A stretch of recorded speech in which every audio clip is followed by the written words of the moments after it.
Welcome everybody to the Independent Sage Friday briefing. Now, Tuesday marks the first day since the start of the pandemic when not a single daily death from coronavirus was recorded in this country. While this could be cause for optimism, the weekly death rate is down to just 54 deaths this week. Unfortunately, we've seen a significant rise in cases with a 40% increase this week compared with the last. That increase may well be linked to the spread of the Delta variant and has prompted fears that we may now have entered a third wave of the pandemic. Not to be pessimistic, but instead realistic, we have to be aware that in spite of the great success of the vaccination rollout, the spread of new variants could still lead to rises in hospitalizations and ultimately to fatalities as well. That's why Independent Sage will today be releasing an emergency statement. Professor Deenan Pillay will be telling us more about that. But first, we're going to start as usual with the latest facts and figures from Professor Christina Pargle. Christina, over to you. Hi, everybody. Let me share my screen. Right, so there's not much good news this week, unfortunately. I'll be going through cases, an update on variants, hospitalizations and deaths of vaccination, and then I'm just going to end with something about schools. So cases, well, I mean, overall, of course, we're nowhere near the peaks that we saw in January, but cases are definitely going up, and we can see that if we zoom in here. You can see how this is the Easter break. This is kind of April where things were kind of falling slowly. But basically this month, cases have gone up and they're continuing to go up quite rapidly now. One thing to note about the increases over the previous week is that this is in the context of there actually being fewer tests this week as well. So mainly a drop in lateral flow device tests, presumably because it's half term and so children are doing fewer of them as our staff. If we look at it by nation, it really is quite split. So basically cases are going up in Scotland and England, particularly in Scotland, and falling in Northern Ireland and pretty flat in Wales. And if we just compare this last week to the previous week, so this last week is in orange and grey is the week before, these green triangles are where we were on the 1st of September. So basically Scotland and England are moving reasonably rapidly away from kind of the low numbers we were reaching. Scotland cases increased 51% in the last week, and in England it was almost 40%. In Northern Ireland, they're still falling and are pretty much back where they were at the beginning of September last year. And Wales is just staying pretty flat and where it was last year. And this isn't unsurprising in a way because the new variant, the Delta variant, is now dominant in England and Scotland. It is not in Northern Ireland and Wales. The Office of National Statistics this week, the infection survey came out this lunchtime. They also now confirm increases in prevalence in Scotland and England.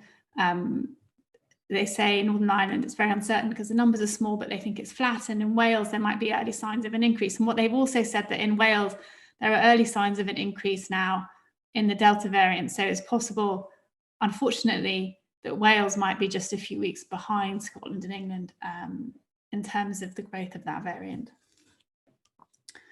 If we just look at the countries that are increasing, so this is England, and we look at the regions, you can see there is still quite a regional difference.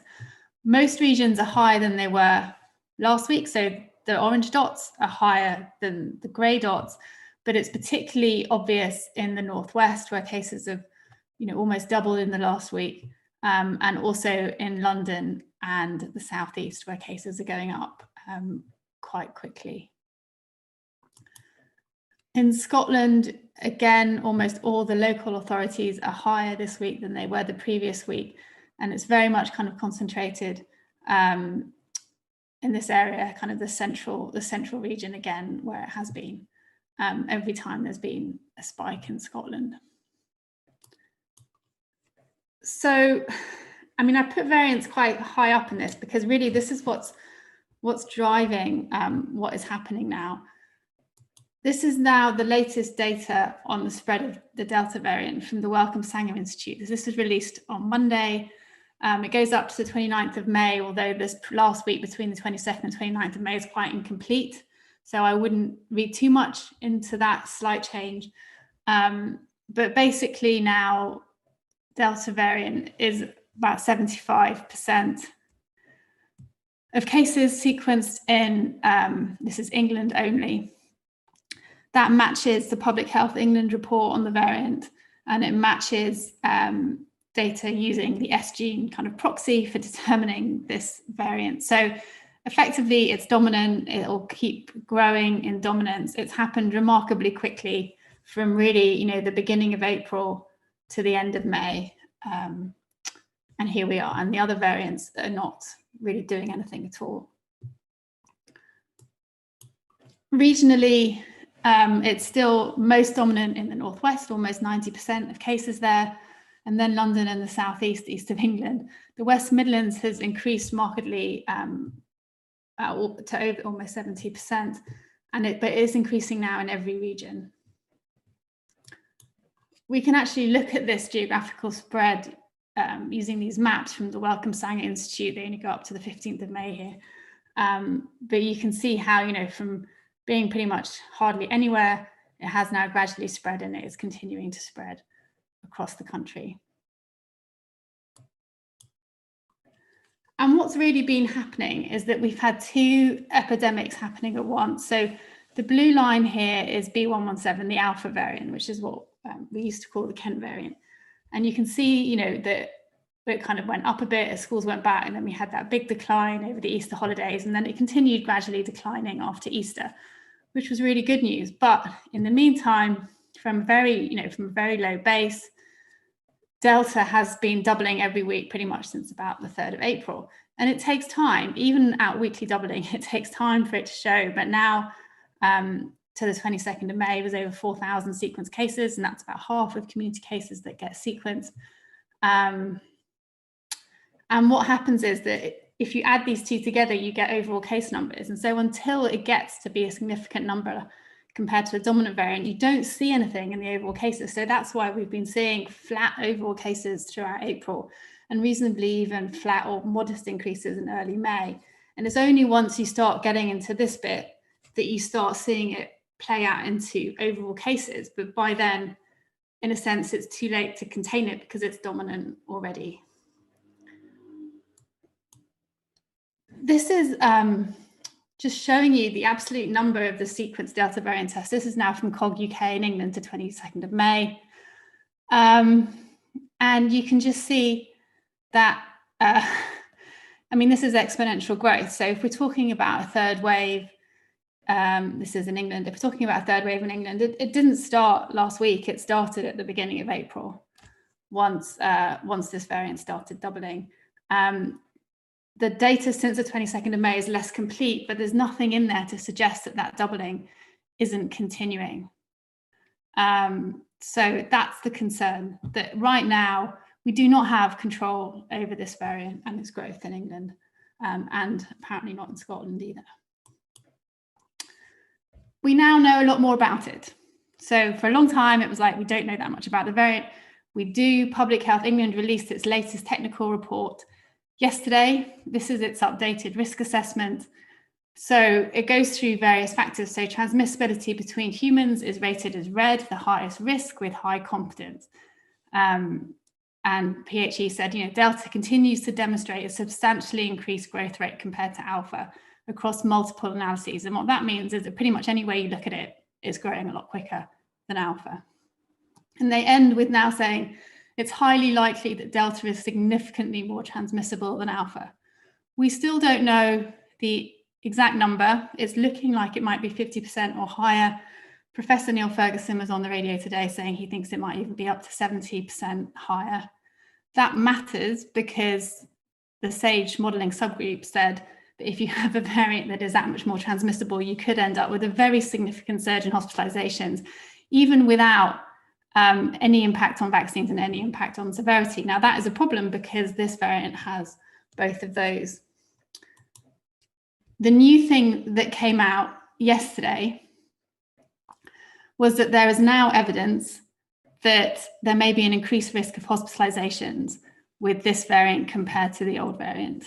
There was independent analyses, one based on English data, one based on Scottish data, and they both show that you might be about twice as likely to need hospital with the Delta variant than you are with the old Kent variant. Now, the absolute chance of going to hospital still remains low, and it's very, very likely that vaccination will help and protect that as well. But nonetheless, we do have a variant that is now likely to be more severe as well. And finally, on vaccines, so what's changed here isn't so much the estimate of how effective vaccines are, but what's changed is that they're now very confident that there is significant vaccine escape. So the risk is red, highest risk, and the confidence is high. So Public Health England say there are now analyses from England and Scotland supporting a reduction in vaccine effectiveness for Delta compared to Alpha. So the numbers are about the same as we were before. So after one dose, it looks like you have about 33% protection against symptomatic infection. And after 2 doses, it's about 80%. It does depend a bit on which vaccine you have, but it's still very good after 2 doses.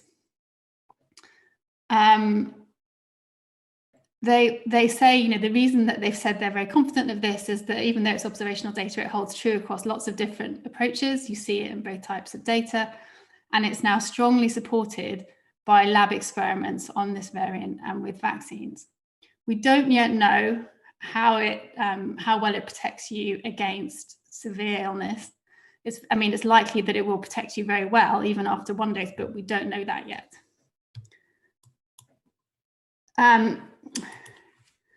Last night, a paper came out from the Crick Institute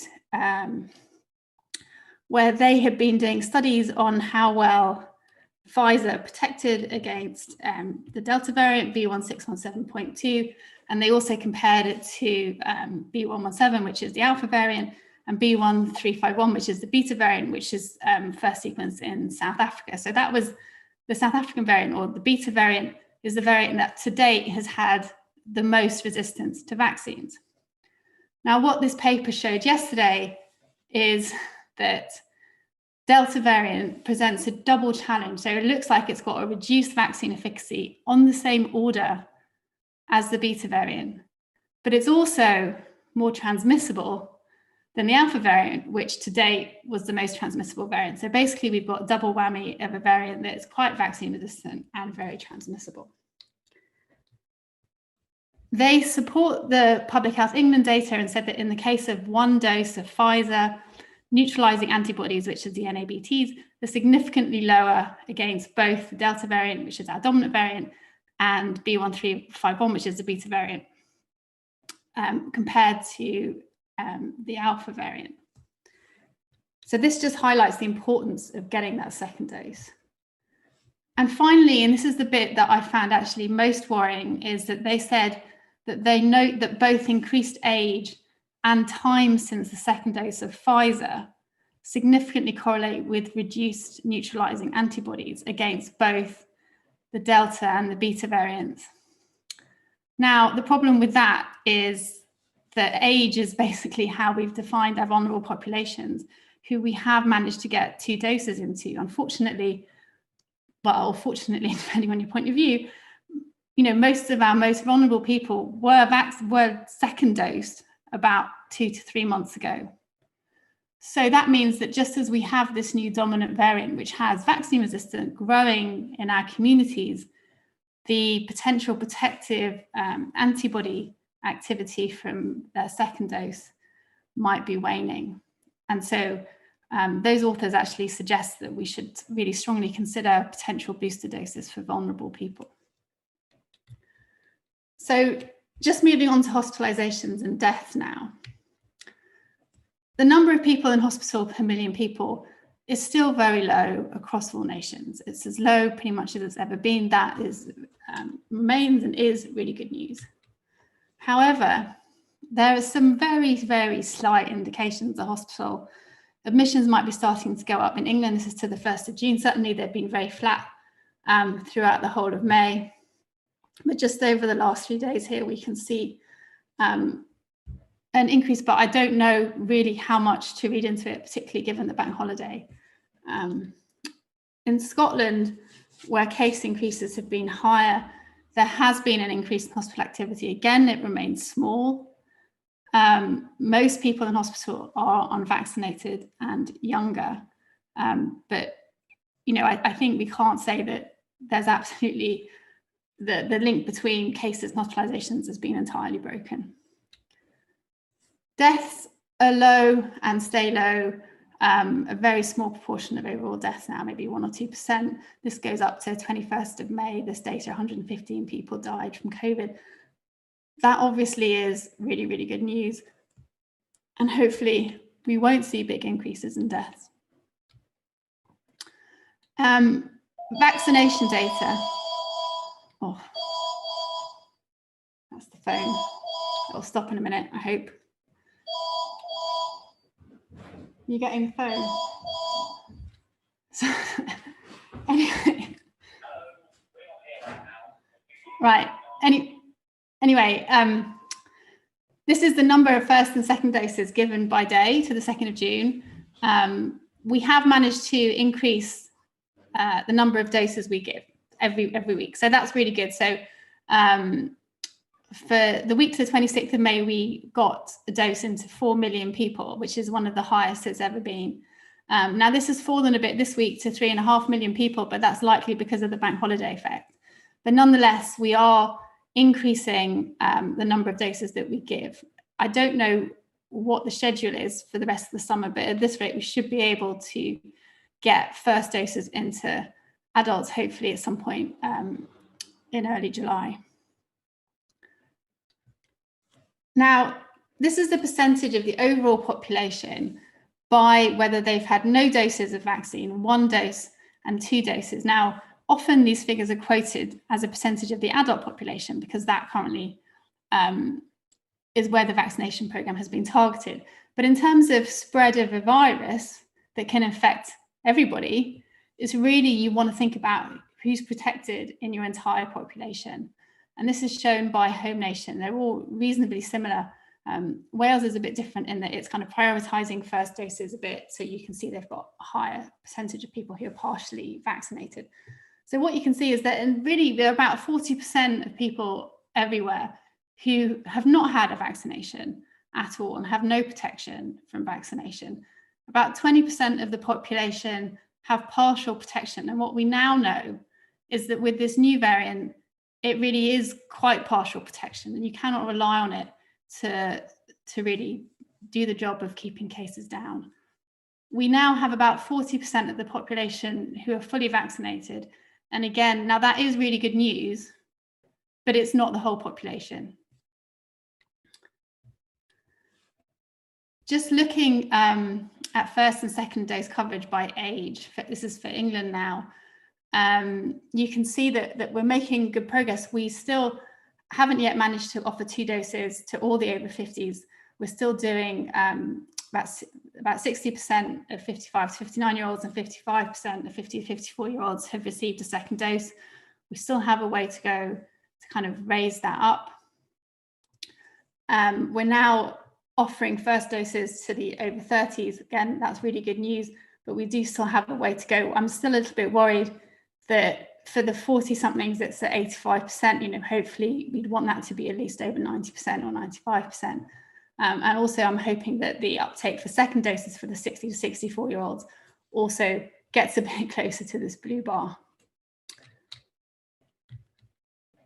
And this is the first dose coverage for the over 50s by ethnicity. There is still a lot of disparity here by ethnic minority. It has not changed. So the outreach that's going on has not made a big impact into this kind of uptake. And I think it is really important as we rely on our vaccination program to try and address these differences. So finally, just talking about schools. This is the age distribution of cases from Public Health England to the 30th of May. you can now see, this was 10 to 19-year-olds and 5 to 9-year-olds when schools went back in March, and they kind of went up as everyone else went down. We can now see other age groups starting to go up, but 10 to 19-year-olds have pretty by far the highest case rates, and are continuing to go up. And also 5 to 9-year-olds, which are this orange line, are also starting to go up. And what we can see when we look at heat maps of this data is that it's really the secondary school age children who are seeing increases in infection first, and then it's spreading out to the older age groups. The ONS infection survey today also now shows a pretty significant increase in school-age children, particularly secondary school-age children here, who are now going up over the last couple of weeks. And what they also show, really for the first time, is they've said, testing positive has increased in those aged 35 and older, but you are now seeing this kind of uptick in the ages 35 to 49, who many of whom will be parents of secondary school children. In terms of the school outbreak data, now PHE doesn't get reports of every school outbreak. They say that is, a caveat in interpreting that data, but you can see now that these outbreaks are increasing, particularly in secondary schools, which is this yellow bar. They're now about the same kind of level that they were back in March when schools went back. Unfortunately, with cases continuing to increase, there's no particular reason to think this won't continue, but hopefully, half term will have acted like a mini circuit breaker in schools. So we might see, either a reduction, well, hopefully a reduction this week because the schools aren't in, but hopefully when we get back, we might see a reduction as well. In terms of people who've tested positive and they report what activities they do, now by far the number one activity is attending a childcare educational setting. That seems to be the most common thing that links people who are testing positive. Yesterday, Public Health England released some variant data on outbreaks. And this shows the number of confirmed outbreaks in primary and secondary schools by variant type, where purple is Delta, which is the new dominant variant. And again, you can see that those kind of outbreaks have been increasing rapidly. There's also a lot of these grey ones, which is no variant or unknown variant. Given the fact that there are really just two main variants now and Delta is increasing, it's likely that many of these might be Delta as well. What we don't know is how many children are affected in each outbreak. We know from Public Health England data that a case with Delta is more likely to infect contacts than a case with Alpha. So it seems likely that the outbreaks with Delta involve more children than outbreaks in other schools, but we don't know that because that data has not been published. Now, in terms of mitigations in schools, the government obviously removed the mask mandate for secondary schools on the 17th of May. So the main mitigation that's there is asking students and teachers to take lateral flow device tests twice a week. But in this data that was published yesterday, where this green line is the number of tests, COVID tests performed by secondary school age cohorts, you can see that the number of lateral flow tests done is falling every week. It's nowhere near where it was at the beginning of March when it was supervised testing within schools. And so really, as the only mitigation that's left, it's not working. So just to summarize, cases are going up in England and Scotland and are flat or falling in Wales and Northern Ireland. Vaccination is going very well still, but disparities persist. I think getting as many people protected by 2 doses as quickly as possible has to remain the priority. Cases are rising, particularly in school-age children. Public Health England released a blog today saying that there was no problem in schools. I don't think that the data support that conclusion at all. And I think, and it's not surprising, like we have a new infectious virus. We know that schools are one of the main places where a lot of unvaccinated people mix every day. It's not surprising that cases are particularly rising there, but what we need to do is acknowledge that and make it safer and make it less disruptive for children who are now getting sent home much more often as their bubbles get broken. And we're in a situation where we have an exponentially increasing dominant variant that is more transmissible, more vaccine resistant, and likely more severe than Alpha. This is not a good situation to be in. We need to get cases down now to protect children's education, because we've seen that when community cases are low, school outbreaks are very low. We need to prevent many more cases of long COVID. We need to save lives. We need to stop any kind of link between cases and hospitalizations and deaths. And the best way to do that is to stop cases. And we need to remove opportunities for this variant to mutate further. So what Public Health England also said in its risk assessment yesterday is that there are now various documented instances of Delta variant adding more mutations to itself, and more mutations are associated with vaccine escape. If we give it endless opportunities to mutate, it will. So we should remove those opportunities. It's not risk-free to allow cases just to keep growing. And on that, I will stop. Thank you very much indeed for that, Christina. Incredibly clear as always, and quite worrying this week with those increases, particularly amongst school-aged children. We're now going to go to Professor Deenan Pillay, who's going to introduce an emergency statement from Independent Sage and also explain why the group thinks this is necessary at this point. Deenan, over to you. Thanks, Alice. Well, Christina's wonderful dissection of the data has given us real cause for concern to the extent that we have issued a consensus statement that is out on our website with regard to where we are now and what we advise for near-term future management of this infection. So, and the other thing, just before I go through this briefly, is that if we've learned one thing through this pandemic, it is that we can start by analyzing the data, by digging deep into the data in a way that Christina's just done. We can predict what are the risks for the future, and one of the things we've learned is we must make decisions based on what we predict will happen. This is an infection that spreads exponentially, and therefore, for those who are listening and those elsewhere who would like to think that we've just got to wait and see what level of a hospitalization we get before intervening, that we now know that is too late. So it is the statement based on our current risk assessment. The key thing that drives this is we want to avoid another formal, strong lockdown. We've just come out of 3 or 4 months of lockdown, which of course has significantly adversely affected education of our children, people's well-being, and of course the economy. We want to avoid that. And for that reason, we've issued a statement which strongly advises the government to not progress with their roadmap, which currently is pretty much based on dates, not data.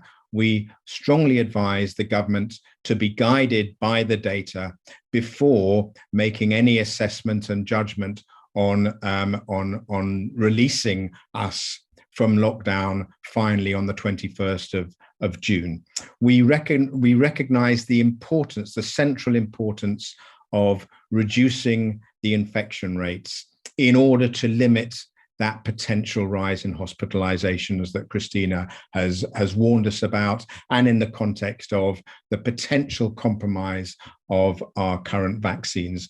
So what we strongly advise is a number of steps to be undertaken at the same time as slowing down this release of this roadmap that the government has outlined. First of all, we identify 6 measures we want to identify.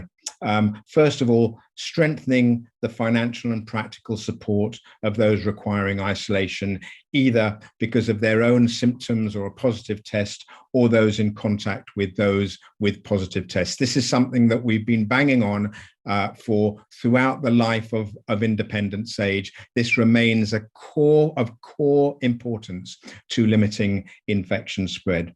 Secondly, to ensure adequate ventilation and infection control measures within indoor venues. Really important. Schools, workplaces, hospitality, rigorous monitoring, certification of venues. We want to be able to know that a venue that we walk into is really safe. And we want sanctions where these measures are not undertaken. With regard to schools, we want to reinstate face coverings for secondary school children, and again, provide more resource for adequate ventilation, particularly since we're now moving into the summer term where the weather is better. We think there's been very poor border control throughout this pandemic by the UK, and more latterly very muddled in terms of the red, amber, green criteria. We think we should do away with those criteria, with that stratification, and implement comprehensive border control with managed quarantine in order to avoid both importation of variants, but of course also export of our own variants that we are growing, as Christina has outlined just now.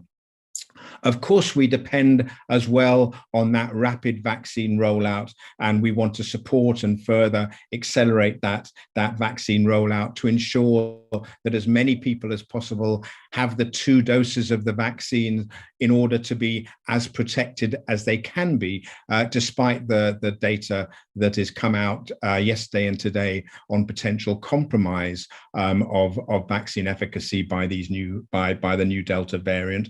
And of course, to start to consider when boosters may be available, because as Christina has pointed out, the most vulnerable individuals within society, as well as healthcare workers, would have had their 2 doses some months ago, and we know that immunity may wane over time. So we would like that issue to be urgently considered by JCVI. And finally, of course, we recognize we're not just an island. The global infections impact on us, and that is exemplified perfectly by what we're currently going through. But equally, we can see the rest of the world has been impacted by our own viruses, and therefore we strongly support enhancing UK government support to the COVAX initiatives for rolling out vaccines. So that summarizes our statement that is out on the website just now. Thanks, Alice. Thank you very much indeed, Dean. And so, yes, you can head to the website to see that statement, and also all the reports that Independent Sage has published over the weeks and months. And there's details of all of the scientists there as well. Now we're going to go to questions from the press and public. And the first question comes from Charlotte Payne. Charlotte is a 7-year-old school student who I presume is on half term at the moment. Charlotte, what's your question? Will my school close down if the Indian variant starts to spread? Thank you very much, Charlotte. Who would like to start with that one then? Dr. Kit Yates. Hi, Charlotte. Thanks so much for your question. I have a daughter who's 8 and who's also worried about whether her school will be closed after she goes back from half term. Our desperate hope is that we won't need to go that far, that we will be able to control the spread of the virus as much as possible in order to stop the need for schools to be closed. But we do need to do things in school to try to make them as safe as possible for everyone, to try to increase ventilation, which we know makes people safe, to get a breeze blowing through, especially now it's nice warm weather. We can have the windows and doors open and it's not too uncomfortable. We don't have to wear 15 vests like I've been dressing my daughter in. we also need to make sure that cases come down in places other than schools, though, in the community, because we know that what happens in the schools is reflective of what happens in the wider community. So I think hopefully we'll never have to close schools again in the way that we have done in the past, and that, you know, your education and education of other children won't be affected. But we do need to take action to try to keep on top of the spread, not just in schools, but in the wider community as well. But yeah, hopefully there'll be no more disruption for you and for your friends. Thank you very much, Kit. And Professor Anthony Costello would like to respond to you as well, Charlotte. Here's Anthony. Great question, Charlotte. I just wanted to reassure you that when we're talking about this virus, fortunately for children of your age, the risks are tiny, that almost all of you, even if you get infected, won't know about it. So I don't want you to worry about you or your friends with regards to this. And we're all very hopeful that your school will stay open and you'll have a nice time at school. Thank you very much, Anthony. And Charlotte, thank you so much for coming on today and asking your question. And hopefully you're back to school next week. Are you on half term at the moment? You on half term? Yeah. Well, have a lovely rest of your half term. Bye-bye, Charlotte. Thank you. Now we're going to go to our next question, which comes in from Nigel Nelson from the Sunday People. Nigel. Oh, well done. Yeah. Don't think I can beat that one. I just wondered if you wouldn't mind clarifying your emergency statement. So, as I understand it from what Dean has just said, you are talking about continuing with the existing restrictions broadly, with the but adding to that closing borders, so no one coming in and no one going out on foreign holidays. Is continuing as we are at the moment with that addition enough to beat the Delta Delta variant? And how long does that have to last for? How long is this pause in the June the 21st going to go on for? Thank you very much, Nigel. So who would like to start with this then, about pausing the further opening of restrictions that's still scheduled for June the 21st? Who would like to start? Professor Susan Mickey. Yeah, thanks for the question. When we discussed it yesterday evening, we were all agreed, given the data, there should be no further lifting of restrictions. But indeed, although it's not in our emergency statement, we consider that if the current trends continue, we may have to do more than that. Does that answer your question? Well, it was really, I mean, what more than that? I was trying to work out whether you're talking about keeping the existing restrictions, which is sort of partial opening up, but you seem to be adding closing borders to incomers and therefore no foreign holidays for anyone. Whether that's enough to control the variant. Yeah, all the things that we've said there, actually you'll find in our reports. We've been saying this for months. So given where we are, the only way we can see of not having to do more restrictions than we currently are for this sweep of mitigation measures to be conducted. And yes, that includes much firmer, more secure border controls. And previously, we've said that we don't think it's appropriate, given the situation we're in, to be travelling abroad for holidays, whilst recognising there's some essential travel to do with work or family reasons. But others may want to supplement what I've said. Thank you very much, Susan. I can see that Professor Christina Pargle would like to say something. Yeah, just on the mitigations, I think given that we are seeing such high rates in school-age children and more school outbreaks, without addressing schools and making them safer, then other mitigations are going to have less effect. So that is one thing that I think is an absolute priority. We know from the CDC in the States that things like mask wearing and better ventilation can bring down cases significantly. We know that. We've known that for months. So I think, you know, that's the place to start.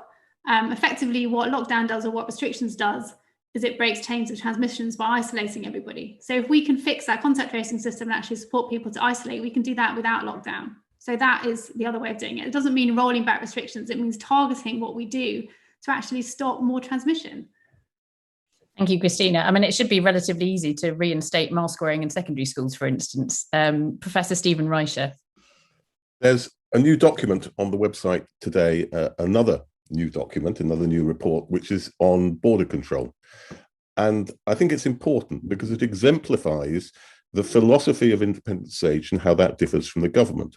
So, for instance, on travel, the government is on the one hand laissez-faire, you can travel, but then leaves people on their own when things go wrong. So it's encouraged people to book holidays. It's allowed people to go to Portugal, and now they find that if they go to Portugal, they're going to have to self-isolate on the way back, and they have to pay the consequences. So you increase people's expectations, and then you leave people all on their own when things go wrong. And for many people, they won't be able to self-isolate for nearly 2 weeks when they come back, because they've got jobs to go to, and they might lose, well, they will lose money, and they might even lose their jobs. So a lot of people have been dumped in it because of the government's approach. Our approach is, let's be realistic and let's have proper restrictions. So yes, it's wrong to go on international holidays right now to import and export and give a free pass to the virus. However, we do recognize that for some people, it's not a holiday, it's not a luxury, they have to go internationally.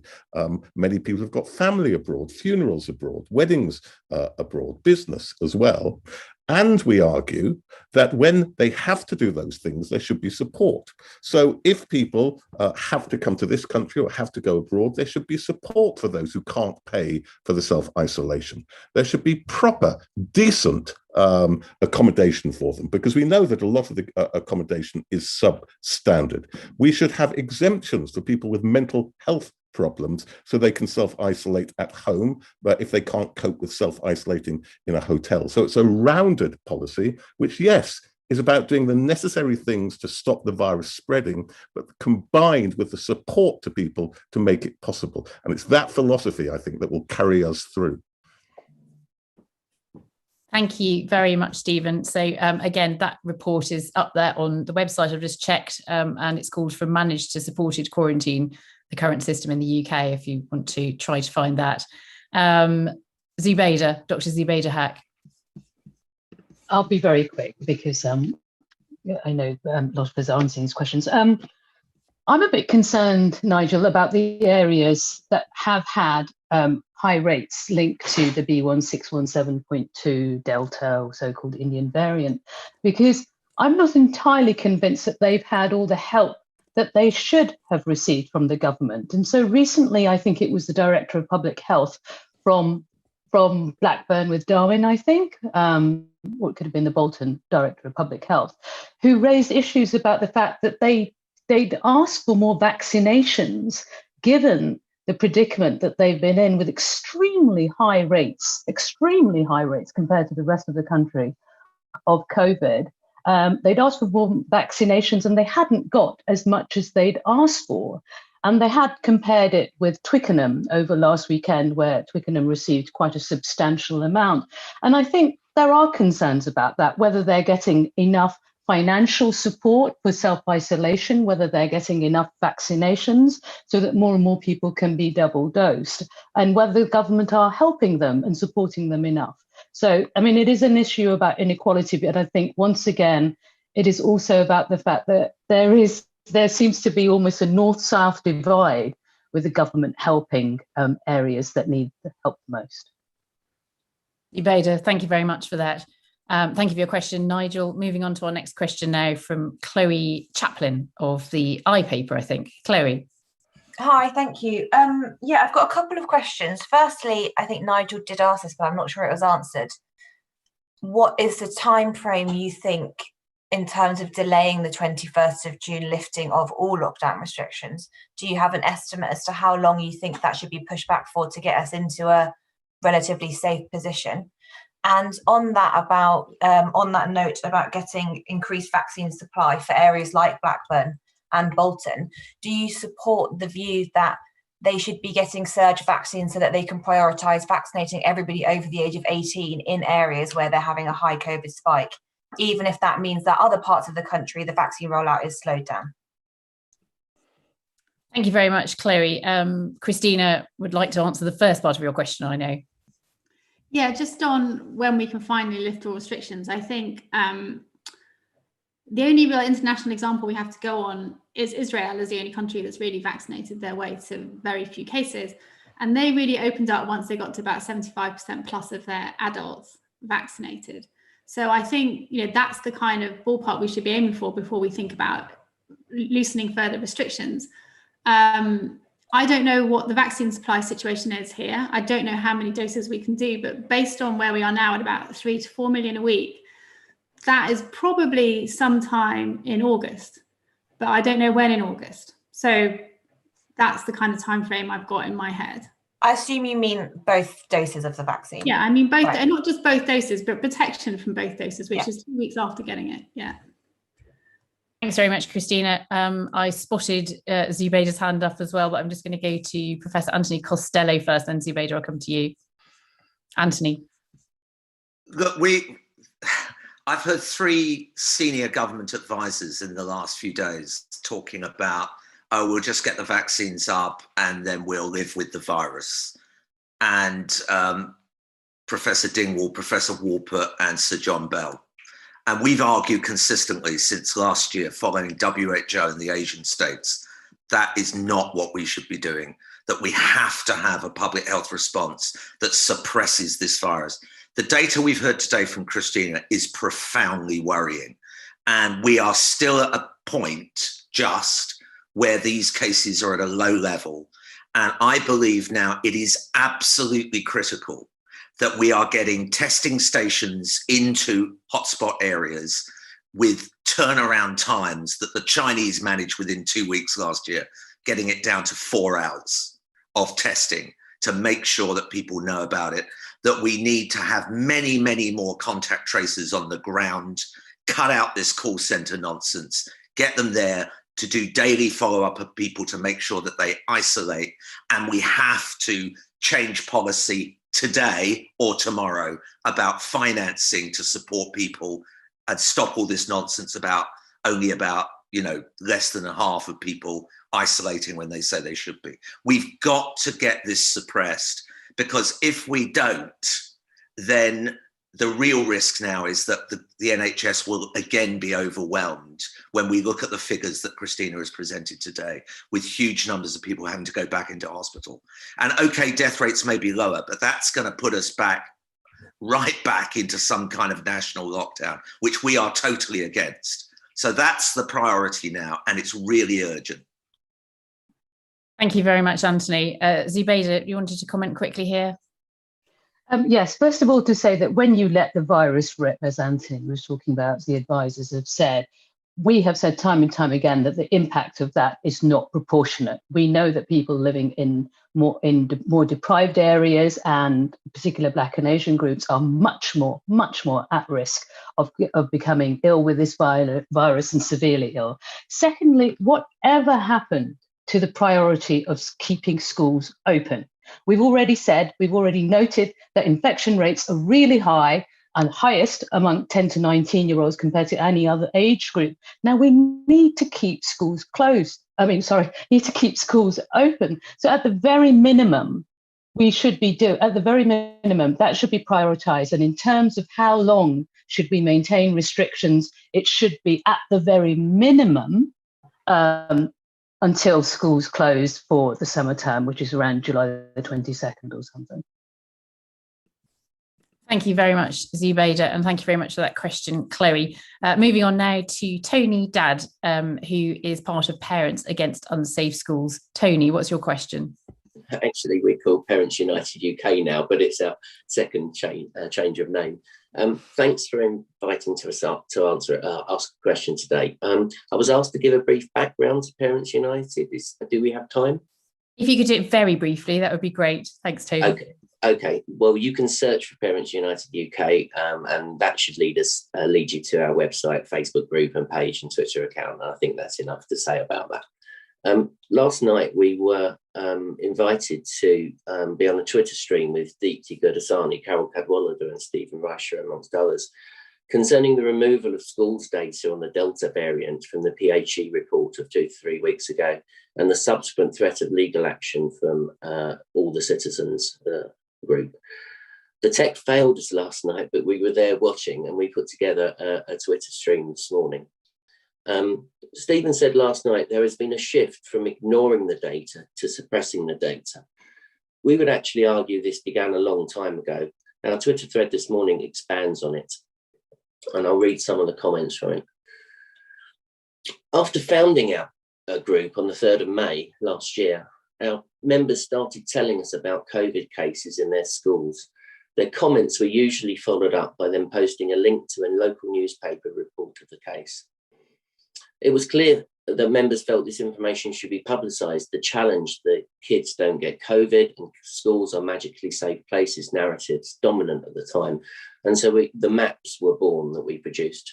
So from the 14th of May in 2020, we mapped reports of COVID cases in schools. And that was very detailed information on an interactive map with actually links to those articles. Up to mid-July, we noted most cases seemed to make it into the local media, and whole bubble setting, testing and closures were quite common, even when relatively few children were attending school. Once full reopening happened in September, things got very busy. In fact, we had to stop at the end of October because there were far too many to record, with repeated cases in schools.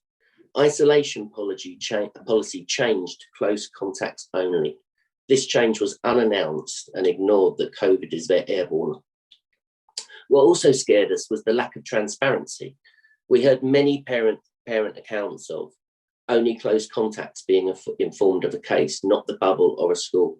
Known close contacts not being asked to isolate, and being instructed by schools not to discuss the case. Parents also told us how they struggle with mixed messages and practicality around taking their other children to school while one child was isolating, as per the the Department for Education's policy. While other countries, including Wales, were publishing details of school cases online, we began to see fewer and fewer media reports of cases in English and Scottish schools. We began to accept verifiable school correspondence as proof of a case. We did our best to get our maps seen, but we wanted the full data set published. So we sent freedom of information requests to the Department for Education and Public Health England, asking for a list of all schools who had cases. DFE didn't hold the information, and PHE refused to provide it, and we have documentary evidence of that. Lack of transparency on schools' data is unsurprising, considering the untruths in photo captions in editorials published by the government as to encourage parents to feel that their children were safe in schools. Often we saw photographs of very well spaced out classrooms with no crowding and lots of smiling, happy teachers and children. Omnigov, a bespoke media planning and buying agency, were paid 3.7 million by the government to convince us that schools were safe in September, as confirmed in a reply to our recent FLI request. We continue. Tony, thank you so much for doing all this and for collating all this information. And I think as we can hear, all of this is on Twitter. So there is a long Twitter thread with all of this information there. Thank you very much indeed. Did you have a question for the panel today? I nearly got to the end of that, Alice, but never mind. We don't actually have a formal question, but we'd like to invite comments for the members of our group. We're feeling very worried now, particularly with the new genetic lineages emerging all the time. So who would like to start with that? I mean, do we think there has been deliberate suppression of information to begin with? And how worried should we be about the Delta variant in schools?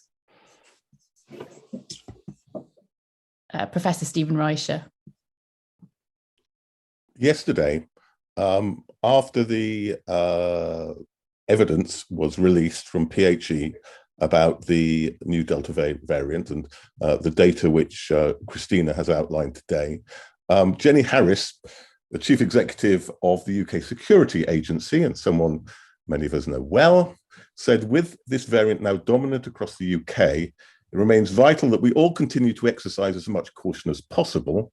The way to tackle variants is to tackle the transmission of COVID-19 as a whole, work from home where you can, and practice hands, face, space, fresh air at all times.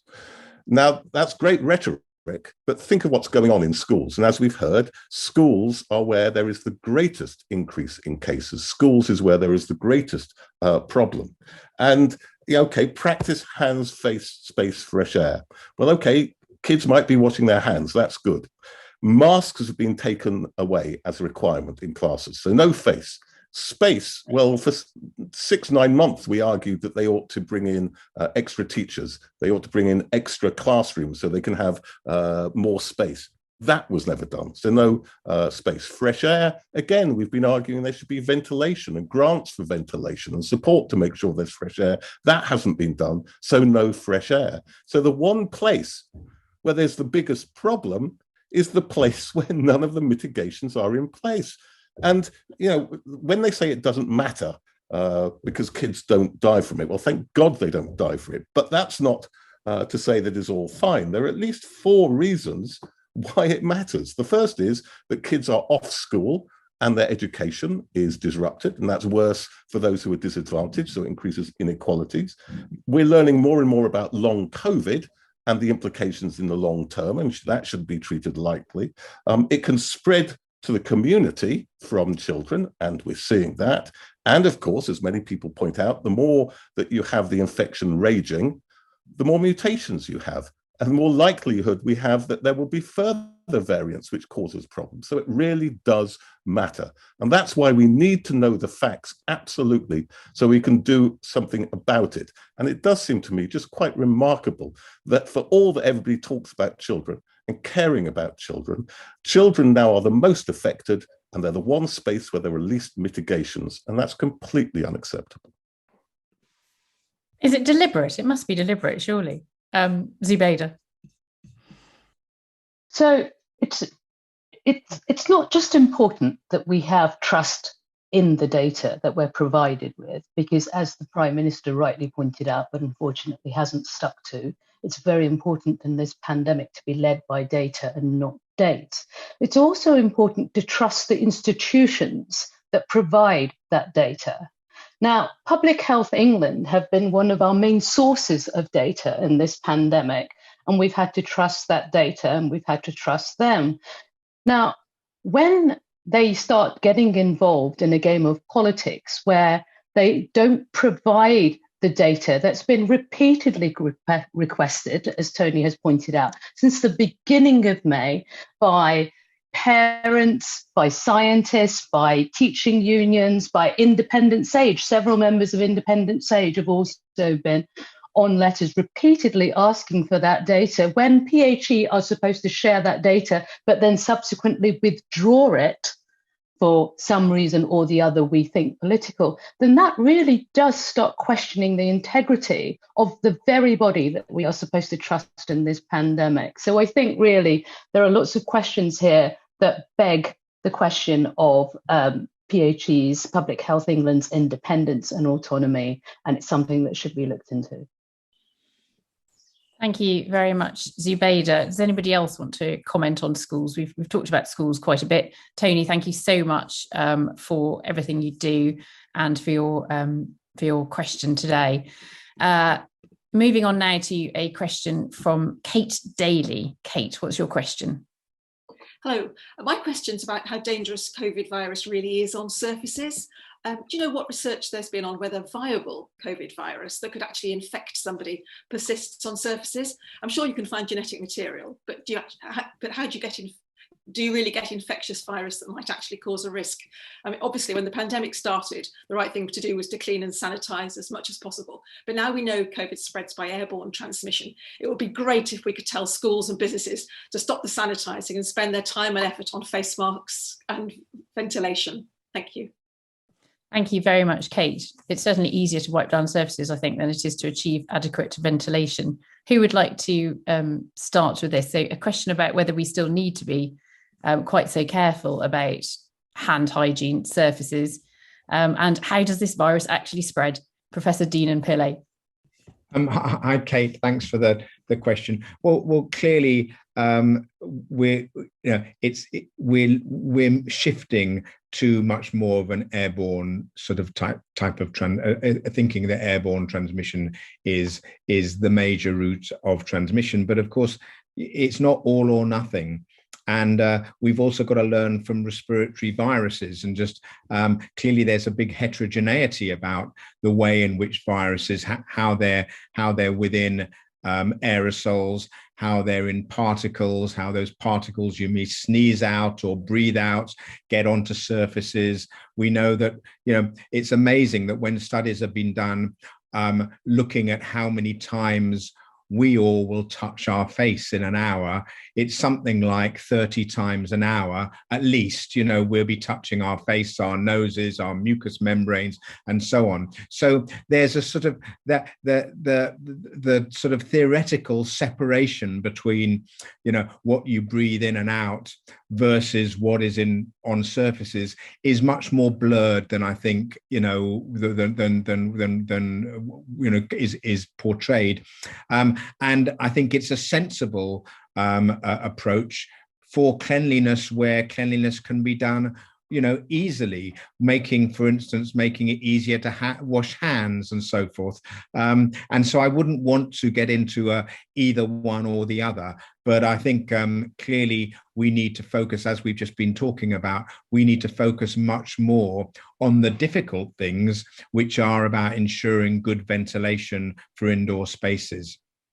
Just finally, just with regard to your question, you're absolutely right. Many of the studies that have been done on survival of viruses on surfaces have been by detecting genetic material, and that's not necessarily viable virus. But on the other hand, where studies have looked at viable virus, it's not representative viruses that we may breathe out. They're sort of viruses that are grown in the laboratory in special ways and placed on surfaces. So all of these studies are approximations of the truth, as it were. And I think it's pragmatic and sensible that we consider all these ways that viruses spread. Thank you very much, Dean, and Dr. Tallulah Onie. Thanks. Just to add a different dimension to this is also just to think about what the long-term implications are. So if we look back historically, our experiences of pandemics, outbreaks are contributed greatly to our increased life expectancy because they improved our sanitation, our housing quality, our waste management, etc. So we can also look at this as an opportunity to address some of the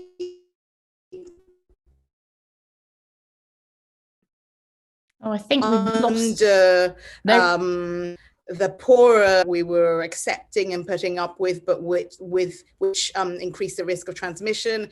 To look at our sanitation and hygiene. Oh, Tallulah, I'm terribly sorry. We seem to be having problems over the internet today, and we've lost you completely. I wonder if anybody else could pick up on where Tallulah was going with that thought. Zubaida, are you able to pick up on that at all? Hello, sorry. Sorry. I'm sorry, Tallulah, we lost you completely. Do you want to try again? My internet just decided I was talking gibberish and has had enough of it. You're sounding loud and clear now if you want to pick up. Okay, great. I'm not sure where you lost me, but the point I was just going to make was that there is the reality before the pandemic is that quite a lot of our housing and building and sanitation could have been a lot better. And so when we talk about what strategies we're putting in place to address the pandemic now, building on Deenan's point that it's not an either or, it's also important to think about our future resilience. And so it would be a missed opportunity if we were thinking about addressing ventilation for the pandemic now and not thinking about the houses and the urban development that is being built at the moment to incorporate ventilation and ensure that we're not building substandard housing that future households would then occupy with poorer ventilation, or future workspaces would put people at risk. So I do think it's an opportunity to look not just at this pandemic, but how we improve standards of living and of workspaces overall as a society. Thank you very much, Tallulah. And Professor Susan Michie. Well, yeah, just to add that I suppose it's not, COVID isn't the only infectious disease, and keeping up this sanitization of hands and of surfaces will be good in reducing illness anyway. And there will be future pandemics as there's greater environmental degradation. The chances of future pandemics get higher, not lower.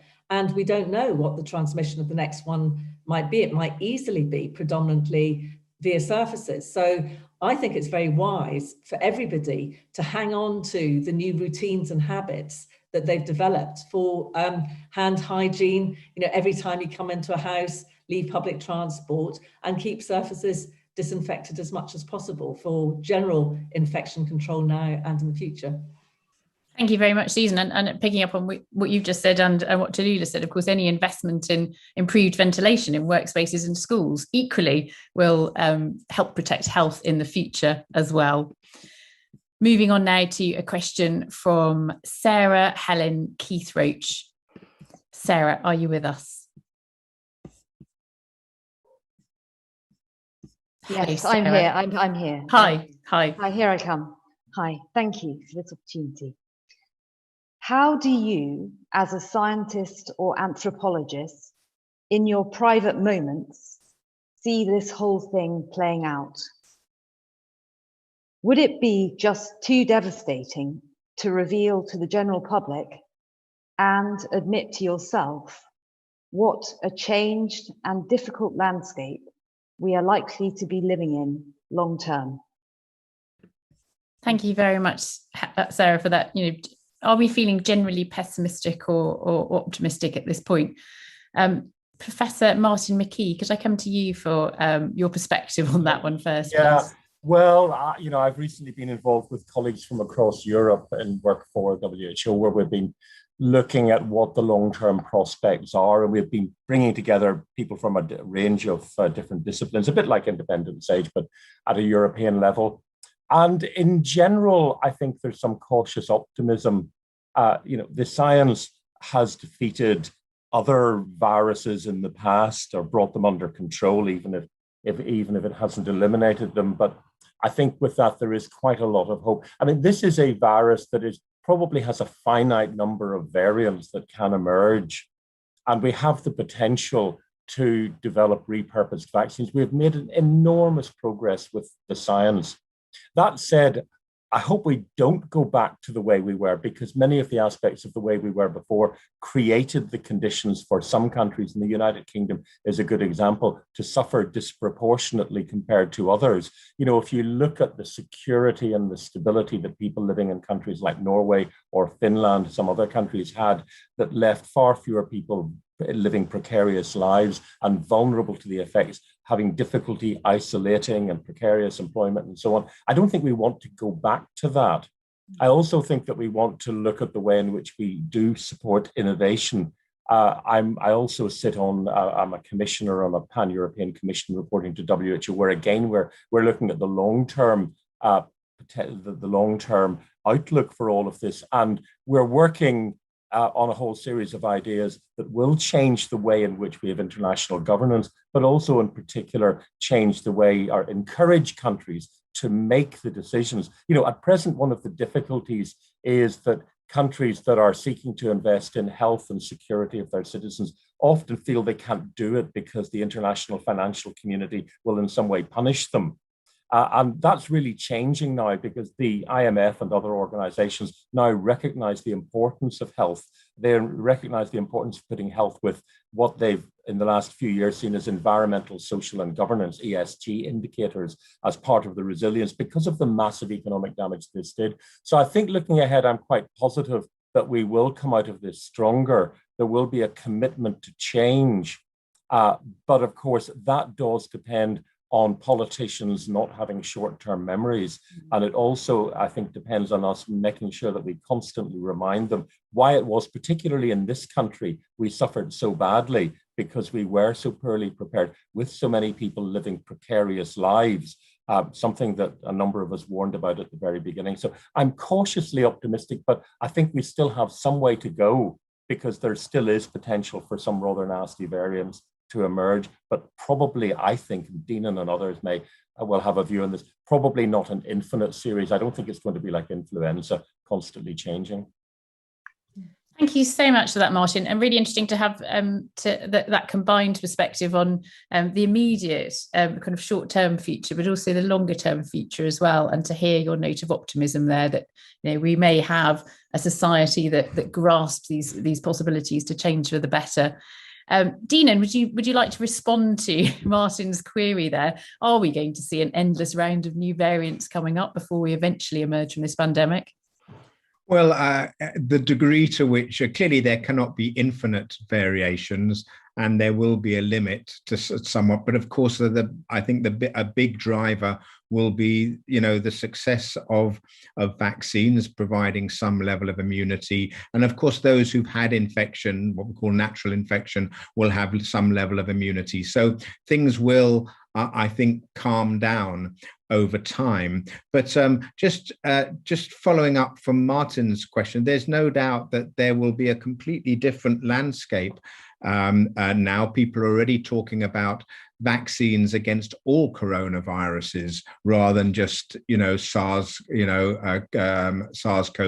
COVID-19. There's also, I think we will learn out of this, as Martin has said, really the importance of rediscovering and reinvesting in public health. I mean, there's no doubt that's been a failure. And so that's a very positive thing. And then the last thing, I'm speaking outside my area. I'm used to talking to viruses, but you know, it's about, you know, community. I mean, I think there's been something really positive about how the collective spirit, you know, has and as I've learned from colleagues here, you know, there's been an amazing adherence of people to this collective sort of lockdown, social distancing, for the benefit not only of themselves but those around them, their communities and their families. And that's an enormous resource that I think we've got to build on for a future better society. And of course, we have challenges coming up, not just, of course, new pandemics, but climate change as well. So I am positive that once we've got through this, that we've got to not forget, as Martin says, we don't want politicians who are just thinking for the future, and we don't want politicians just thinking of the next 5 years of their term of office. We want politicians who really want to build on this and invest for the future. Thank you very much indeed, Deenan. Does anybody else want to share their feelings of optimism or indeed pessimism? Tallulah. Never pessimism, Alice. I want to pick up on the point that Deenan made, because I think about this in the context of the pandemic as a global emergency.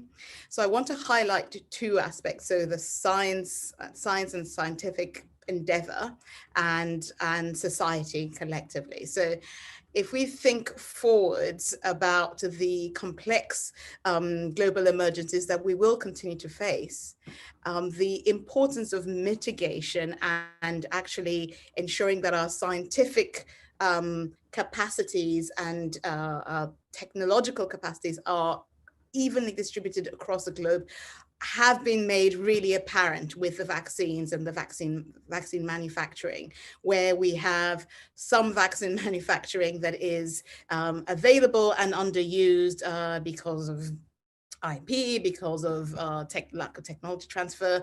And we have huge pockets that of places of the world that could be better supported. So I think it's really important that we take the lessons that we've learned now to say, actually, how, as a scientific community, how can we ensure that capacity is evenly distributed, is actually in all of our best interest, even if we wanted to think selfishly about that. And then about society, the point made about politicians and thinking long-term is well taken. That said, people, we have so much, we have infinite power actually in that respect, and we have to demand more. We have to get to a point where we're saying what we've learned from this is that we demand healthier places, healthier, greener places, because we know that the impact of not preventing is so much higher than it would be, than the cost of actually putting in place. So we also have to look up from our day-to-day and demand more, not just from ourselves and in our realities, but demand more for the long term in ways that may not directly benefit us. So I do think those are two lessons that we've learned, and that we've seen the possibility of doing that, and we actually just have to continue to push for that. Thank you very much, Tallulah. And a final word from Professor Stephen Reischer. Yes, I was going to start off by saying one of the good things about this pandemic is actually how the different sciences have come together and we've learned from each other. I mean, I've spent months stealing from Dinan, so it's quite nice to see Dinan stealing back from the social sciences. But I just want to make a very brief point. If there is one thing we have learned from this pandemic, it's that inequality kills. And it doesn't only kill the poor and the vulnerable, it kills everybody in due course. So at the moment, although we're feeling rather good about the vaccine here, only 2.4% of people in Africa have been vaccinated. And their poverty in those countries is going to kill many hundreds of thousands, if not millions of people. And therefore, we need to learn that we have to invest in equality, not only at a national level, but at an international level. And if there is one message, it is that I hope every single MP will be voting to restore the cut in aid, and if not, to explain why they think it's a good thing to increase poverty in other countries, leaving them vulnerable and us vulnerable as well. Thank you very much. Thank you for all of those responses. Thank you for that question as well, Sarah. And I am afraid that is all we have time for today. Thank you for all the questions that have come in, and also thank you for everyone watching this briefing, whether you're watching us live or catching up. Thank you to all the scientists of Independent Sage for their continued dedication and hard work. For more than a year now, they've been volunteering their time and expertise, producing reports, providing media interviews, and holding these public meetings and discussions every single Friday to share their knowledge and advice, to interpret the data, to listen to your concerns and answer your questions. All of the reports and that new statement, of course, are available on the website. And we frequently tweet updates and information over Twitter as well. So do follow us on Twitter, and we're over on Instagram as well. Thank you again, and see you same time, same place next week. Stay safe, keep well. Bye. Thanks, everyone.